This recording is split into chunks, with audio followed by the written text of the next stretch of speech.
प्रजासत्ताक दिनी भाषणात बाबासाहेबांचा उल्लेखच नाही। गिरीश महाजन अडचणीत। मंत्री महाजनांविरोधात तक्रार। ॲट्रॉसिटी कारवाईची मागणी। संविधानाच्या शिल्पकाराला डावलल्याचा आरोप। नाशिकमध्ये कार्यक्रम सुरू असतानाच गोंधळ घातला। कोण आहेत माधवी जाधव?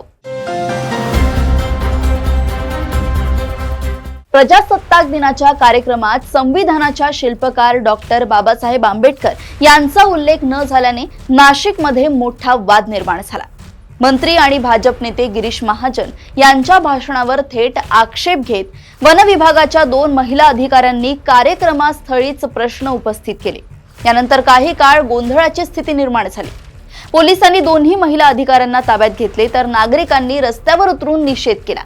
या प्रकरणात मंत्री गिरीश महाजन यांच्या विरोधात तक्रार दाखल करण्यात आली असून ॲट्रॉसिटी अंतर्गत कारवाईची मागणी होत आहे। या भाषणावर वन विभागाच्या महिला अधिकारी माधवी जाधव आणि दर्शना सौपुरे यांनी तीव्र आक्षेप घेतला। संविधानाचा उल्लेख करताना ज्यांनी संविधान दिले त्या डॉक्टर बाबासाहेब आंबेडकरांचे नाव का घेतले नाही असा थेट सवाल त्यांनी उपस्थित केला। या आक्षेपामुळे काही काळ कार्यक्रम स्थळी गोंधळाची स्थिती निर्माण झाली। परिस्थिती नियंत्रणात ठेवण्यासाठी पोलिसांनी दोन्ही महिला अधिकाऱ्यांना ताब्यात घेऊन सरकारवाडा पोलीस ठाण्यात नेले। या घटनेनंतर माधवी जाधव आणि दर्शना सौपुरे यांच्या समर्थनार्थ पोलीस ठाण्याबाहेर नागरिकांनी घोषणाबाजी करत मंत्री गिरीश महाजन यांच्या विरोधात कारवाईची मागणी केली। दोन्ही महिला अधिकाऱ्यांनी मंत्री महाजन यांच्या विरोधात अधिकृत तक्रार दाखल केली असून या प्रकरणी ॲट्रॉसिटी कायद्याअंतर्गत गुन्हा दाखल करण्याची मागणी करण्यात आली आहे। पोलीस प्रशासनाने तक्रार नोंदवून प्रकरणाचा तपास सुरू केलाय। दरम्यान माधवी जाधव यांनी माध्यमांशी बोलताना आपली भूमिका ठामपणे मांडली। डॉक्टर बाबासाहेब आंबेडकरांनी संविधान दिले म्हणूनच आज आम्ही सुशिक्षित आहोत, नोकरी करत आहोत। बाबासाहेबांची ओळख पुसली जाऊ देणार नाही। मला निलंबित केले, वाळूच्या गाड्या उचलायला लावल्या किंवा मातीकाम दिले तरी चालेल, पण मी माफी मागणार नाही असे त्या म्हणाल्या। बाबासाहेब आणि संविधान यांचे नाते अविभाज्य असल्याचंही त्यांनी स्पष्ट केलं।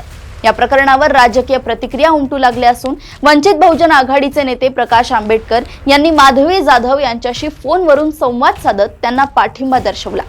या घटनेचा व्हिडिओ सोशल मीडियावर मोठ्या प्रमाणात व्हायरल झाला असून त्यानंतर मंत्री गिरीश महाजन यांनी स्पष्टीकरण दिले। बाबासाहेब आंबेडकरांचे नाव अनावधानाने राहिले असावे, कोणताही दुर्भावनापूर्ण हेतू नव्हता असे सांगत त्यांनी दिलगिरी व्यक्त केली।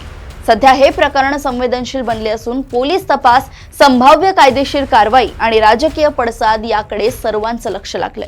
संविधान दिनीच संविधानाच्या शिल्पकाराच्या उल्लेखावरून निर्माण झालेला हा वाद आता केवळ कार्यक्रमापुरता मर्यादित राहिला नाही। पोलीस तपास, संभाव्य कायदेशीर कारवाई आणि राजकीय प्रतिक्रिया यामुळे हे प्रकरण अधिक संवेदनशील बनत चाललंय।